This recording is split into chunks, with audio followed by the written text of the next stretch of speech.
सांगत होते घरचे हिवाळ्यात लग्न कर म्हणून, तर तीच फिलिंग आहे आता हिवाळ्याची. पाऊस येतोय का पूर्ण? पाऊस पण सुरू आहे आणि फुल फॉग आहे.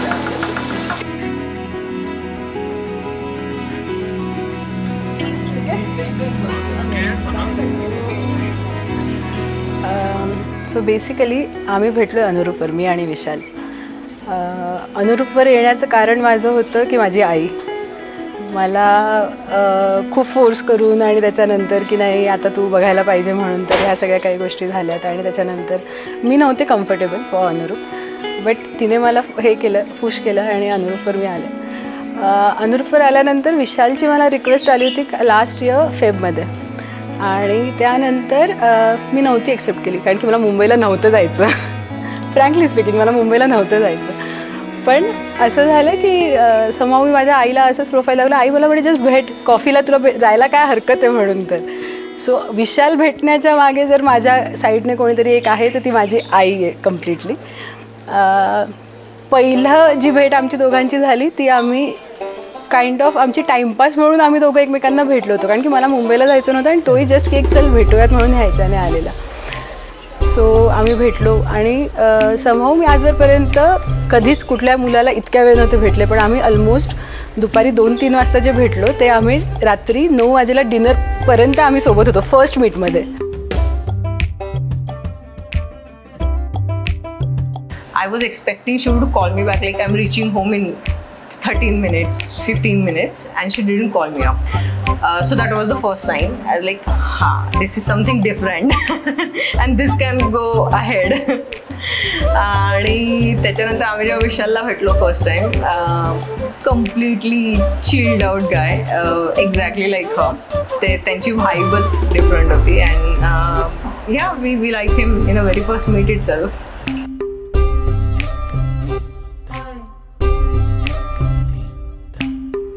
आता मी तुला एक फ्रँकली एक गोष्ट सांगतो, this is my first relationship and my last relationship.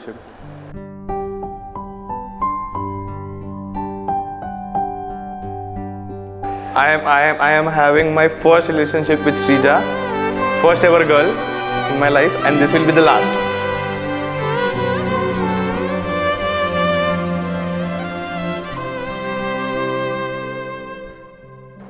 कसं असतं, फर्स्ट इम्प्रेशन जी पडते कोणत्याही व्यक्तीबद्दल, सो त्याच्यामध्येच कळून जातं की की ही व्यक्ती बरोबर आहे, that person is genuine. So ही एक, मला तर आज मी 7 तास आज घालवणं, it is not a small time. So मी असंच नाही, मला ती गोष्ट आवडत होती, मला अजून त्या गोष्टी जाणून घ्यायच्या होत्या. मी अजूनही श्रीजाला टोटल नाही ओळखत, रादर तीही मला नाही ओळखत. Every day we get to know each other, every day. It depends upon the situations that we are going through, काही असू देत. सो मग मी पुण्याला पहिल्यांदा भेटलो, पुण्यानंतर मग शी केम टू ठाणे, आम्ही ठाण्यात भेटलो, ठाण्यात परत ती एकदा नंतर आली, परत मग मी पुण्याला गेलो. So after 4-5 meetings once finally मग वी थॉट की आपण पुढे जाऊयात.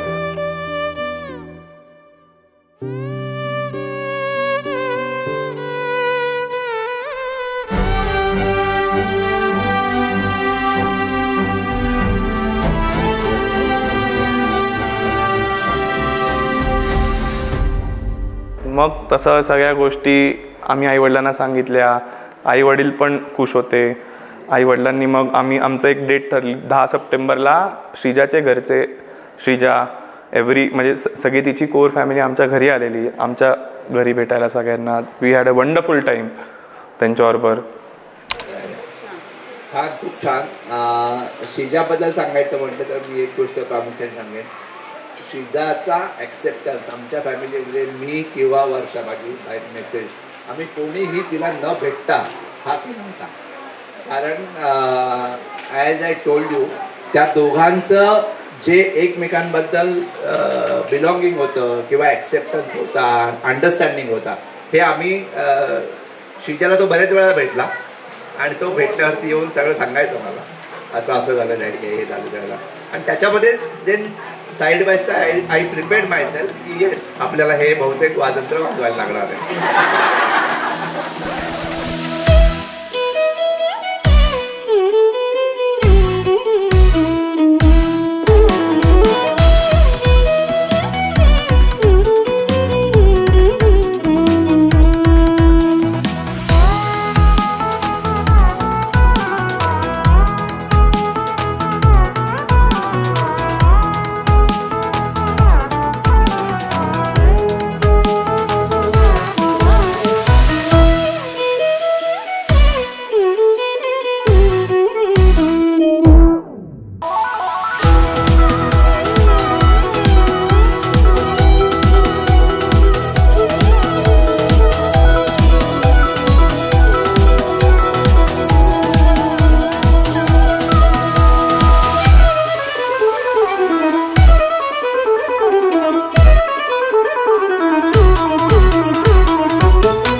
हे नको शूट करू. अजून स्प्रेड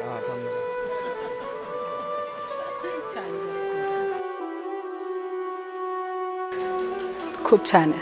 त्याला भेटल्यानंतर माझ्या ज्या काही एक ॲज अ पर्सनच्या रिगार्डिंग ज्या काही चेकलिस्ट होत्या की मला माझा नवरा कसा हवा आहे म्हणून तर आणि बेसिक थिंग्स त्या सगळ्या काही मला कंप्लीट झाल्या आणि तो माझ्यासाठी मला बेस्ट आहे.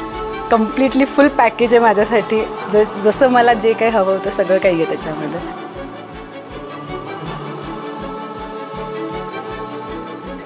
तो नेहमी मला त्याच्यासोबत सोबतीने मला बाजूला उभा असतो माझ्या बाजूला आणि मलाही त्याच याच्याने उभा ठेवतो. त्याने कधीही मला बाजूला मागे नाही हे केलं की तू कुठेतरी कमी आहेस और तू कधीतरी किंवा तू त्या याच्यामध्ये कमी आहे और काही आहे म्हणतो. कधी कुठे कुठे तो स्ट्रॉंगली लीड करतो तर कधी कधी मी बॅकफुटला जाते त्यावेळेला. आणि त्याच्यामध्ये अशा गोष्टी नाही आहेत की आमच्या दोघांमध्ये त्यामुळे काही क्लॅशेस होत आहेत और काही झालेत म्हणतो फ्रॉम डे वन. आणि त्यावेळेला त्याने माझी छोटी खूप सिली गोष्टी मी त्याला विचारल्यात. प्रत्येक गोष्ट खूप म्हणजे लिटरली नंतर मी आता विचार करते ना तर त्यावेळेला की अरे ही खूप क्षुल्लक गोष्टी होती की मी जे त्याला विचारत होती म्हणून तर. आणि त्याने ती दरवेळेस मला खूप छानपणे एक्सप्लेन केलं.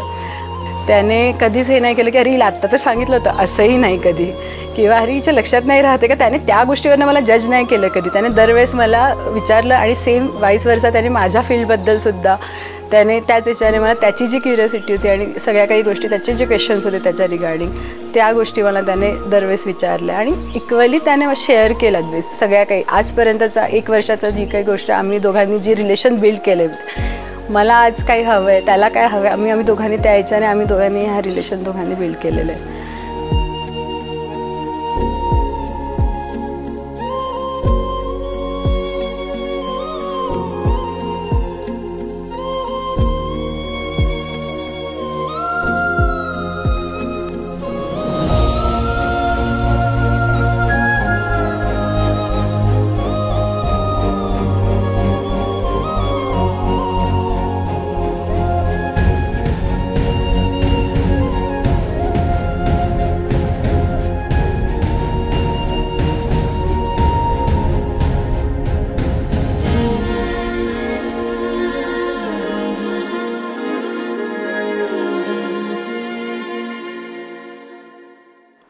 इनिशियली ॲज यू नो आता मला ते ह्या प्रोसेसमध्ये कळालं की जे गोष्ट कसं असतं you have to be practical enough.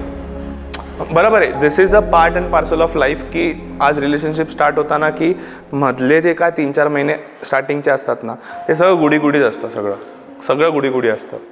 आत्ता जी गोष्ट आहे और रादर जी त्याच्यानंतर आत्तापर्यंत आहे, that is the real task. आणि ती गोष्ट, त्या गोष्टीमधनं खूप मी तिच्याकडून त्या गोष्टी शिकलो की हाऊ टू बी काय म्हणतात त्याला, behave in front of people. म्हणजे त्याच्यामध्ये माझा स्वभाव हा खूप, म्हणजे मी काय म्हणतो त्याला, मी खूप लोकांना माफ करून सोडून देतो की जाऊ दे उगाच कशाला. बट तिने मला या सगळ्या गोष्टी सांगितलं की you have to check on those people and you have to, त्यांना तुला साईडला करायला लागेल. तुझं रक्त आज ह्या लोकांसाठी घालवणं, it is not worth it. किती काही असेल तरी. I am working on it Shreeja. होईल, वेळ लागेल पण होईल, करीन मी. थोडं जवळपास पोचीन तुझ्या अपेक्षेच्या रेषेपर्यंत, पण I will be there sooner or later, कळेल.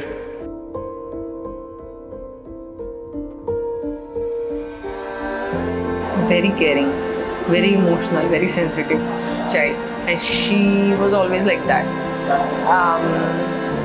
She's like my first child, right? I still remember I was 8 years old, आणि से बेबीजचे जे फर्स्ट वॅक्सिनेशन्स असतात, सो अलॉंग विथ माय आजी I use to take her, मी अँड सो तिथून we started bonding, right. आणि त्याच्यानंतर when she move to Pune, ती घरी राहायला आली obviously to give me support, because he wasn't there, he was staying outside abroad. So she moved in with me, आणि तेव्हापासून आम्ही सोबतच राहतोय.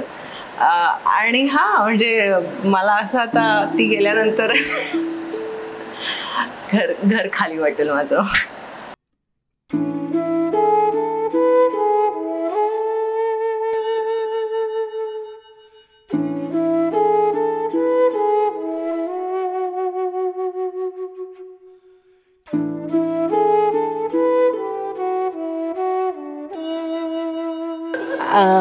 आमच्या दोघींमध्ये 8 वर्षाचा गॅप आहे, पण तिने मला कधीच फील नाही करवलं की मी फार तिची बहीण असली तरी मी हट्टाने तिच्याकडे की हां मला हे पाहिजे म्हणून. तर आणि आम्ही ती जेव्हा पुण्यामध्ये होती एज्युकेशनसाठी आणि मी जळगावला होते राहायला, तर त्यावेळेला असं झालं की ती बऱ्याचदा माझ्यासाठी काही घेऊन नाही आली घरी येताना सुट्ट्यांमध्ये, म्हणून सुद्धा मी तिच्याशी खूप राग भरून असायचं की ही माझ्यासाठी काय घेऊन का नाही. ती भलेही माझ्यासाठी छोट्यात छोटी गोष्ट, आणि आजही तसंच आहे की ती माझ्यासाठी छोट्यात छोटी जरी गोष्ट असली ना तिच्याकडनं तरी पण मी खुश आहे. आणि मी तिला फार चिडवते.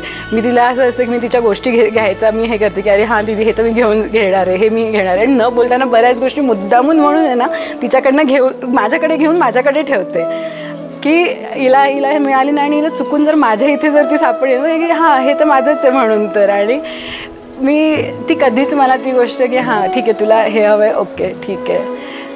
आम्हाला असं तिघींना वाटतं की आम्हाला एकमेकींच्या गोष्टी माहीत नाही आहे म्हणून, तर पण तिघींना आम्हाला प्रत्येक गोष्ट माहीत असते. असं नसतं आम्ही एकमेकींना सांगतो हां तिने मला हे सांगितलं तिला सांगू नकोस, पण त्या दोघींना पण माहिती असतं. आणि मलाही आम्ही तिघींमध्ये आम्हाला तिघांना सगळ्या इक्वली गोष्ट असतं. आणि कधीतरी मग विषय निघतो ना, मग त्यावेळेला कळतं की अरे अच्छा माहिती पडलं आहे, सांगितलं आहे म्हणून. तर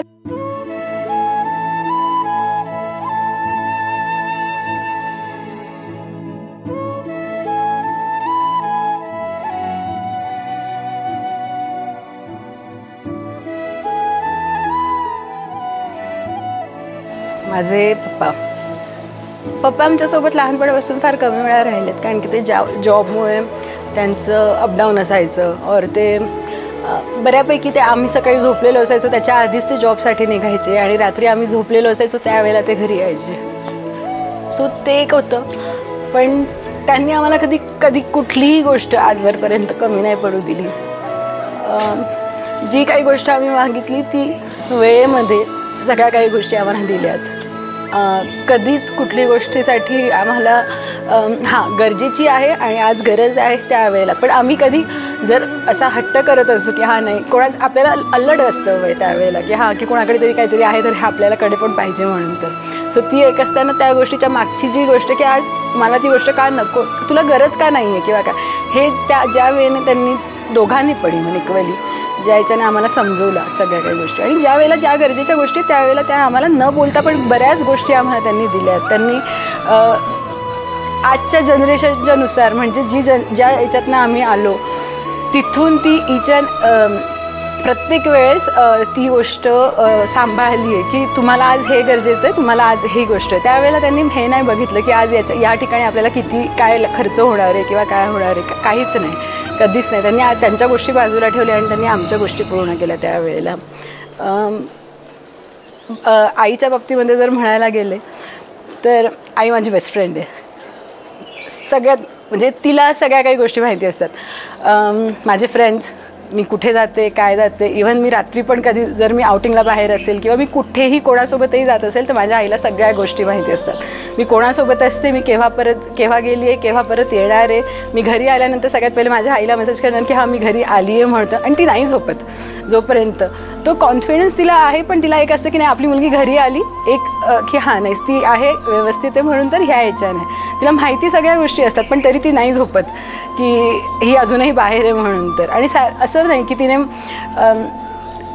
तिला मी जेव्हा काही सगळ्या काही गोष्टी सांगते कुठल्याही माझ्या आयुष्यामध्ये छोट्यात छोटी गोष्ट ना, तेव्हा तिने प्रत्येक वेळेस माझी मैत्रीण म्हणून तिने मला ती गोष्ट कधी मी चुकीची पण असेल तर त्यावेळेला तिने माझी मैत्रीण म्हणून मला समजवलं की हां त्यावेळेला मला कुठल्या लेव्हलपर्यंत कसं समजवायला पाहिजे. मी रिॲक्ट जर झाली कुठल्या याच्याने कारण की कधीतरी असं होतं ना की नाही आपण ठाम असतो कुठल्या तरी मतावरती, आणि ती गोष्ट असं वाटते की समोरचा आपुस ती जरी माझी बेस्ट फ्रेंड म्हणायला असली तरी कधीतरी ती आई पण आहे. मला हे पण होतं की हा आई पण आपल्याला सांगते गोष्टी. सो माझ्यासाठी दोघं खूप इम्पॉर्टंट आहे. ते आहेत तर म्हणजे मी आहे, मी हे म्हणते.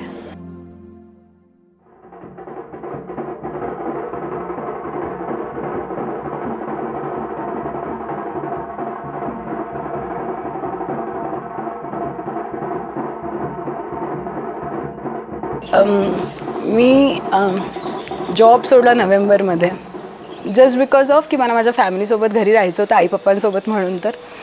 आणि दुसरी गोष्ट होती की माझ्याकडनं पॉसिबल नसतं झालं ज्या याच्याने मी आणि विशालने लग्न ठरवण्याच्या आधी आमच्या दोघांचे जे काही आम्ही लग्न कसं पाहिजे आम्हाला दोघांना म्हणून तर हे डिस्कस केलं होतं.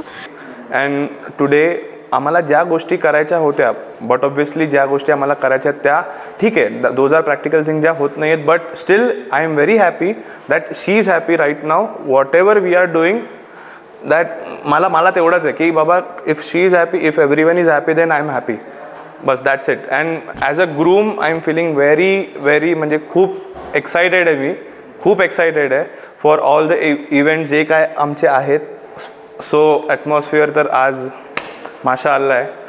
सो या मन धागा धागा धागा ऐसे बुना रे, संग लागा लागा लागा तुझको चुना रे. मैं जो तन्हा तन्हा धड़का शोर बना रे, तेरा मेरा जुड़ के राग बना रे. सारे रे सा मन धागा धागा धागा ऐसे बुना रे, संग लागा लागा लागा तुझको चुना रे.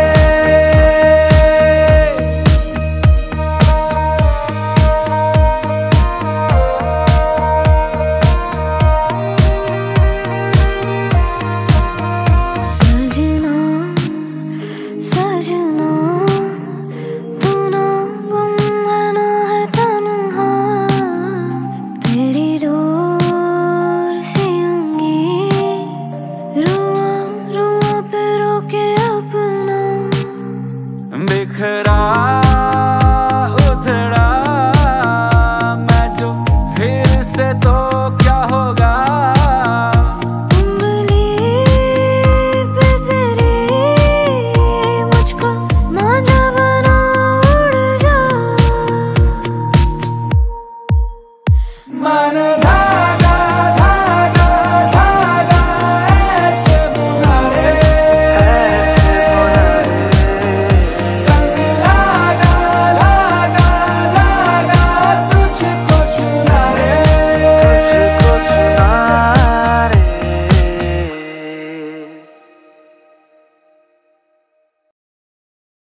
विशाल ॲज ए पर्सन तो अतिशय हळवा आहे, इमोशनल आहे आणि त्याची अटॅचमेंट ही अतिशय कुणाशी असू दे, त्याचे फ्रेंड सर्कल्स देखील अतिशय म्हणजे काय म्हणतात त्याला घनिष्ठ संबंधित सगळ्यांशी आणि प्रत्येकजण एकमेकांच्या जपणारे लोक आहेत.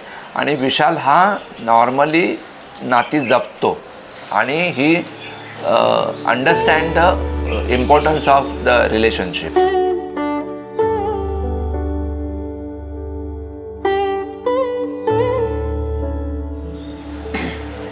माझ्या मतानुसार शाळेपासून ना प्रत्येक गोष्ट म्हणजे अजूनही तुम्हाला त्याला म्हणजे माझं मत घेतो तो, ताई मी असं करू का, मग लास्टला डॅडींकडे जातो तो, पण पहिलं मला विचार की असं करू का, असं म्हणजे माझ्या मताला थोडंसं त्यांनी हे केलेलं आहे. असं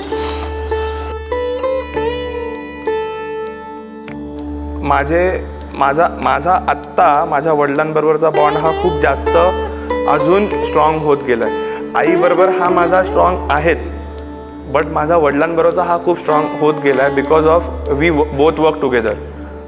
we are having a same family business. आम्ही त्यातच काम करतो दोघंही. सो आम्ही दिवसातले 12 ते 14 तास आम्ही एकत्र असतो. सो वडिलांबरोबरचा ती अंडरस्टँडिंग जी आहे, सो आईला मला काही गोष्टी सांगायला लागतात, समजवायला लागतात because of some things, but वडिलांना मला त्या गोष्टी खूप क्वचित सांगायला लागतात.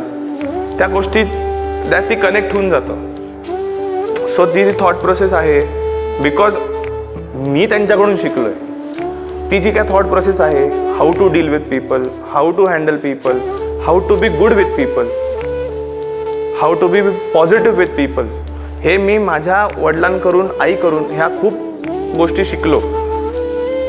आणि त्याच्यामुळे मला ह्या माझ्या वडिलांबरोबर तर माझं बॉन्ड हे आत्ता खूप जास्त स्ट्रॉंग झालं आहे.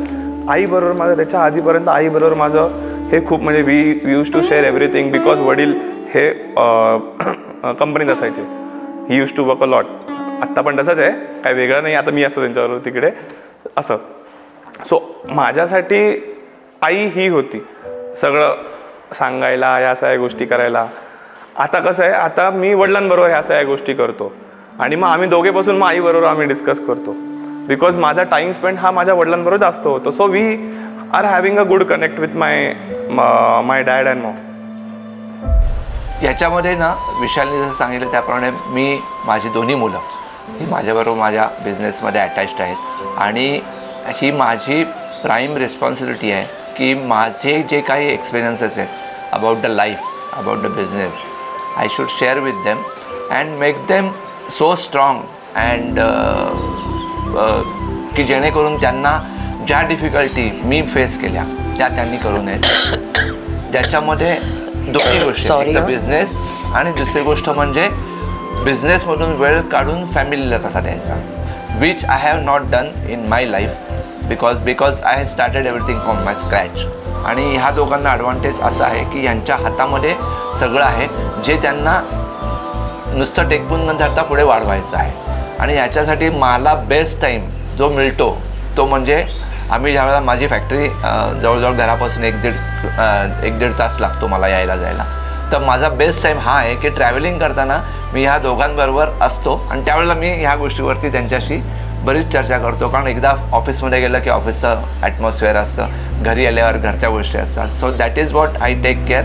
आणि माझ्या दोन्ही मुलांना मी एकटं कधीतरी घेतो बरोबर आणि त्यांच्याबरोबर या गोष्टींची हितगुज करत असतो.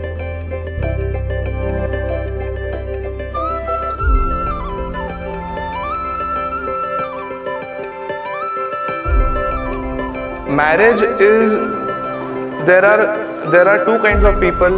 There are two different kinds of people who are staying together, and to be together for longer time, what sacrifices, what compromises need to be made. That is marriage.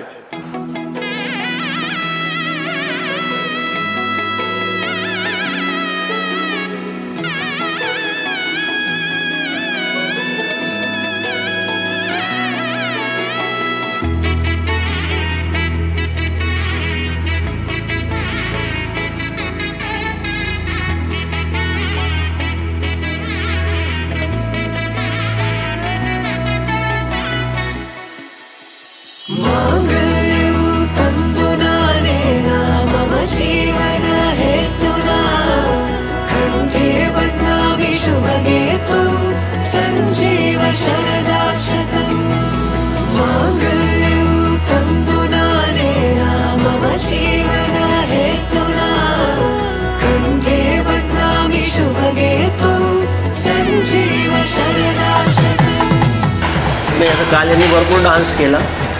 So post marriage is another dance. So match your steps वेल.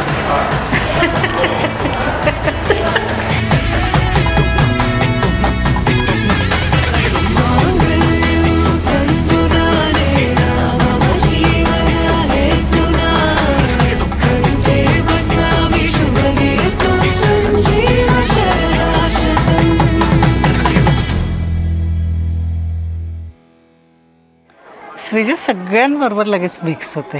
तिला खूप मित्रमैत्रिणी लागतात, सगळी माणसं लागतात. हो, सगळ्यांबरोबर जुळवून घेते आणि माणसांशिवाय तिला नाही आवडत. खूप प्रेमळ आहे, लागवी आहे, आईवडिलांची जेवढी जबाबदारी घेते न सांगताना सगळ्या काही गोष्टी करते. स्त्रीचा स्वभाव मनमिळावू आणि कोणाला आपल्याला करणार आहे. रडू नका. ती जशी आमच्याबरोबर राहिली प्रेमाने तसं तिने विशालच्या घरी पण राहावं. तिथे तिला आईवडिलांसारखी विशालचे आईवडील दोघंही आहेत आणि ते त्यांच्याकडनं प्रेम मिळेल खात्री आहे आम्हाला. हो, आणि ती त्यांच्याबरोबर छान राहील ही पण खात्री आहे श्रीजाकडनं. तिने कुटुंब बांधून ठेवावं वाटतं.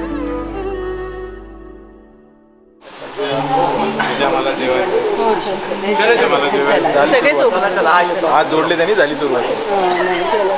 आयुष्यात मॅरेज केल्यानंतर पहिला गोष्ट सर्वात प्रायोरिटी विश्वास, तुमचा एकमेकांवरचा विश्वास. आणि त्याच्यात सेकंड थिंग मला असं वाटतं की तडजोड. बरोबर. या दोन गोष्टी फार महत्त्वाच्या आहेत. त्यामुळे इझी होऊन जाणार ते सगळं पुढचं आयुष्य तुमचं.